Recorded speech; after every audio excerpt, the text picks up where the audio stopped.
काबिल एहतराम नाजरीन, FBI की नई पासवर्ड पॉलिसी के मुताबिक हर टैक्स पेयर, हर कंपनी या AOB जो भी पासवर्ड लगा हुआ है, चाहे उसका बाय डिफ़ॉल्ट पासवर्ड है जब वो रजिस्टर्ड हुआ था, या उसने अपना न्यू पासवर्ड लगाया हुआ है चेंज करके, वो एक्सपायर हो जाएगा।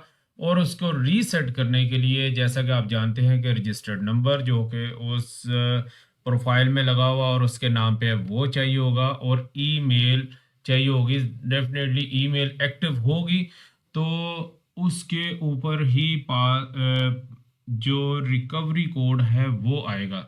नाजरीन, मैं हूं मियां तौफीक अहमद, वर्चुअल कॉरपोरेट कंसल्टेंसी के प्लेटफॉर्म से।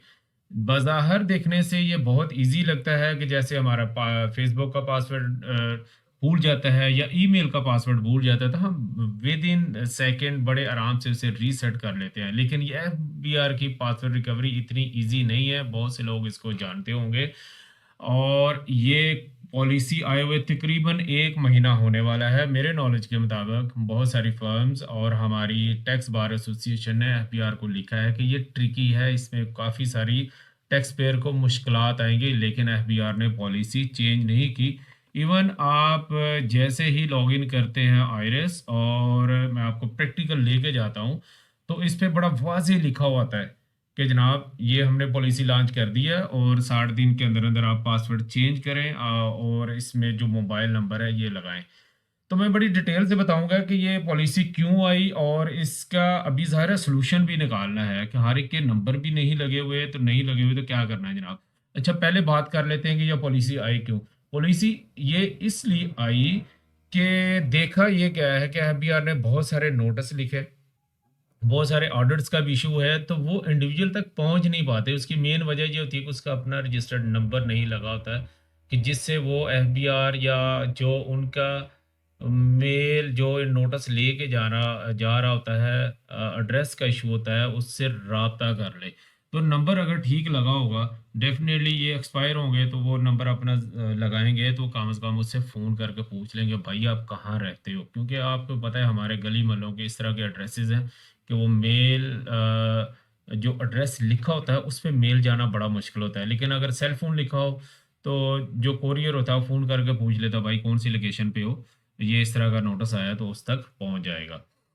तो जनाब इसका मैं पहले ये बताऊंगा कि इस पॉलिसी से कौन से लोग हैं जो सबसे ज़्यादा मुतासर होंगे।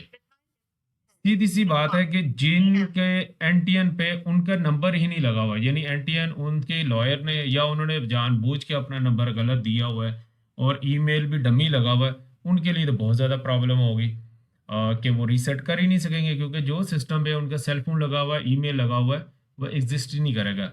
इसके बाद ये नॉर्मल ये हुआ है कि ऐसे नंबर जो कि कन्वर्ट हैं, जैसे मैंने एग्जांपल में लिखा है जैज़ का नंबर था, किसी वजह से आप ऐसे एरिया में चले गए हैं जहाँ पे जैज़ की सर्विस कम है, तो आप वहाँ पे यू फोन्स हों या जो भी नेटवर्क दूसरा उसकी सर्विस अच्छी आ रही होती है, तो आप उस पर कन्वर्ट हो जाते हो, नंबर चेंज नहीं करते। अच्छा, ये इससे ये होता है कि इस पे भी बड़ी मुश्किल से जनाब रिकवरी कोड जाते हैं, और MNP मैसेज इवन 9966 पे लिख के MSG लिख के सेंड करते हैं, तब भी नहीं आ रहे होते। तो अगर ऐसा है तो आप ये करें कि जो प्लेन ऐसा नंबर अपना इंटर करें जो कि कन्वर्ट ना हो। इसके बाद जनाब ये ओवरसीज पे जो हमारे भाई हैं, तो वो उनके पास पाकिस्तानी नंबर सिम तो होती है, लेकिन बाज़ औक़ात वो हम जो वेरिफिकेशन कोड भेज रहे होते हैं तो उनको रिसीव नहीं होता, तो ये उनके लिए भी बहुत ज़्यादा प्रॉब्लम आएगी। और ये तीसरे पॉइंट पे कि जिनके वकील हजरात या उनके कंसल्टेंट इतने माहिर नहीं है, माहिर मतलब ये कि महारत की कोई हद तो नहीं है, लेकिन जो पासवर्ड रिकवरी के हमने देखा है कि जो माहिर उन्होंने इसका बड़ा ज़बरदस्त सोल्यूशन किया हुआ। जैसे अल्हम्दुलिल्लाह हमने तकरीबन 5-6 साल से इस फील्ड में है, तो हमारे सारे क्लाइंट जो है हमारे बैकअप में हैं। उनके नंबर ऑन हो, ऑफ हो, कुछ भी हो, हम जस्ट अपनी प्रोफाइल्स पे उनको लिंक करके तो सारे काम कर लेते हैं। मैं वो प्रैक्टिकल तरीका बताऊंगा, बल्कि अभी के अभी मैं दिखाता हूँ कि यूट्यूब पे इसकी मैंने एक ये डिटेल वीडियो बनाई थी कि किस तरह आप वकील को पासवर्ड दिए बगैर अपनी रिटर्न फाइल कर सकते हैं। इससे अलहमदिल्ला काफ़ी लोगों ने इस्तेफादा भी हासिल किया, लेकिन बहुत सारे लोगों ने कहा कि ये कैसे हो सकता है। तो मैं इस वीडियो का लिंक भी आपको दे दूंगा, बल्कि इसका पार्ट 2 भी बनाया था, क्योंकि बहुत सारे लोगों ने इस पे क्वेश्चंस किए थे कैसे मुमकिन है। तो उस पे भी काफ़ी मैंने डिटेल की थी, और इस अभी इस वीडियो को भी देख लेंगे तो उसमें मैंने डिटेल से बताया हुआ कि जनाब कि किस तरह आपने अपने क्लाइंट्स का जो एफबीआर का अकाउंट है उसको लिंक कर देना, ताकि ये जो पासवर्ड रिकवरी के और दूसरे मामला से आप मुतासर ना हो जनाब, ठीक है। और एक अच्छा, अब मैं आपको बताता हूँ कि जो ज़रूरी है आम तौर पे, आप जब भी रजिस्टर्ड होते हैं, जब भी आप रजिस्टर्ड हों, तो उसमें ये 181 फॉर्म लाजमी दिया करें। इस पे मेरी डिटेल वीडियो, बल्कि मेरे जो चैनल पे मैक्सिमम जो मेरा मैसेज होता है वो यही होता है कि एक माहिर कंसल्टेंट से जो अपनी टैक्स रिटर्न फाइल किया करें, और रजिस्ट्रेशन के दौरान अपने जो ट्रू डॉक्यूमेंट्स हैं, ट्रू एड्रेस दें इसमें, और मोबाइल नंबर, ईमेल एड्रेस जो आपके पास चल रहा है वो दें। और ये जो तीसरी चीज़ है, जिस अगर वो आपका वकील या कंसल्टेंट फर्म है वो रजिस्टर्ड होगी, तो आपके अकाउंट का यहाँ से ज़रूर लिंक करेगी। जैसे ये हमारी कंपनी है, इस पे उसका एनटीएन नंबर लिखा हुआ है, डेट भी लिखी हुई है, ठीक है।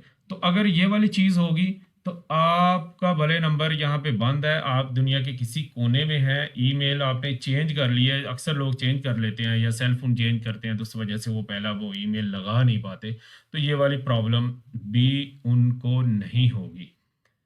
अच्छा, अब दूसरी इस चीज़ पे चले जाते हैं कि ज़रा क्विक रिकवरी करते हैं कि अगर पासवर्ड आपका एक्सपायर हो गया तो आपने उसको रिकवर कैसे करना है। बहुत इजी है, ये भी मैं इन शॉर्ट आपको बता देता हूँ। जस्ट यहाँ पे फॉरगेट पासवर्ड में जाएं आप जनाब, ठीक है। यहाँ पे अपना CNIC नंबर लिखना है। CNIC नंबर जैसे कि हम बताएं कि इसमें डैश और स्पेस नहीं डाले जाते। यहाँ पे अपना ईमेल एड्रेस लिखें, जो भी आपका ईमेल एड्रेस है। अपने फ़ोन का नेटवर्क सेलेक्ट करें और नंबर लिखें 0092 के बाद ये किपाचा लिखें। तो इससे ये होगा कि दो वेरिफिकेशन कोड है, जो आपके एक सेल फोन पे आएगा और एक आपके ईमेल एड्रेस पे आएगा। ये एरर इस वजह से आएगा क्योंकि मैंने ये लिखा नहीं है। अच्छा, वो लगाएंगे। इसके बाद जो आपको इजी पासवर्ड लगता है वो आप जनाब यहाँ पे पासवर्ड पुट करें। और अगर तो आप मैनेज कर सकते हैं तो 60 दिन मुकम्मल होने से पहले पहले आप इस पासवर्ड चेंज कर लेंगे, तो इस परेशानी का आपको सामना नहीं करना पड़ेगा। तो अगर 60 दिन गुजर जाते हैं, जो कि मुझे लगता है कि ये मुश्किल काम है, ठीक है, तो आपका मोबाइल नंबर वो कन्वर्ट नहीं होना चाहिए और ईमेल एड्रेस आपका एक्टिव होना चाहिए, तो कर सकते हैं। या फिर आप किसी ऐसे माहिर की खिदमात लें जो कि रजिस्टर्ड हो, आप उससे बात भी कर लें। आपके अकाउंट उनके साथ लिंक होने चाहिए। लिंक होने के लिए बहुत ही सिंपल है कि जो मैं चलें आपको यहाँ से एक हल्का सा व्यू भी देता हूँ कि आप यहाँ से गए और यहाँ से आयरस पे गए। ये सिर्फ कंसल्टेंट और जो टैक्स माहिरीन है उनके लिए इजी हो सकता है। ये हमारी कंपनी है, इसको मैं जस्ट लॉग इन करता हूँ। तो यहाँ पे जो जो जो आपकी रिक्वायरमेंट्स होंगी, जो आपके क्लाइंट्स होंगे, उनके नोटिस आए होंगे, ठीक है, उनके रजिस्ट्रेशन का स्टेटस, और उनकी अगर रिटर्न ड्यू है तो वो आ रही होगी। जैसे ये कंप्लीटेड है इनबॉक्स में, इस तरह उनकी सारी डिटेल्स आ रही होगी, जहाँ से आप जो मैंने पहले उस वीडियो में बताया था कि बगैर लॉगिन किए काम कर सकते हैं। तो यहाँ से आप बगैर लॉगिन किए भी काम कर सकते हैं, लेकिन इसके लिए शर्त यह है कि वो जिसका अकाउंट आपने करना है वो वो लिंक होना चाहिए। तो ये लिंक करने के साथ भी आप काफ़ी सारी जो ये हर 60 दिन बाद जो पासवर्ड रिकवरी की जो प्रॉब्लम्स है उससे बच सकते हैं। उम्मीद है ये वीडियो आपके लिए एक हेल्पफुल होगी। मुकम्मल जो काम तो आप जब प्रैक्टिकल करेंगे तभी आएगी। मज़ीद अगर आपके कोई क्वेश्चंस हों, कोई क्यूरीज हों, तो आप हमसे रब्ता कर सकते हैं। आप कमेंट्स बॉक्स में हमें कमेंट्स कर सकते हैं, ताकि लर्निंग की ये जो चीज़ें हैं ये भी चलती रहें और आपस में राब्ते भी बहाल रखें। अपना जनाब बहुत ज़्यादा ख्याल रखिएगा। अल्लाह हाफ़िज़।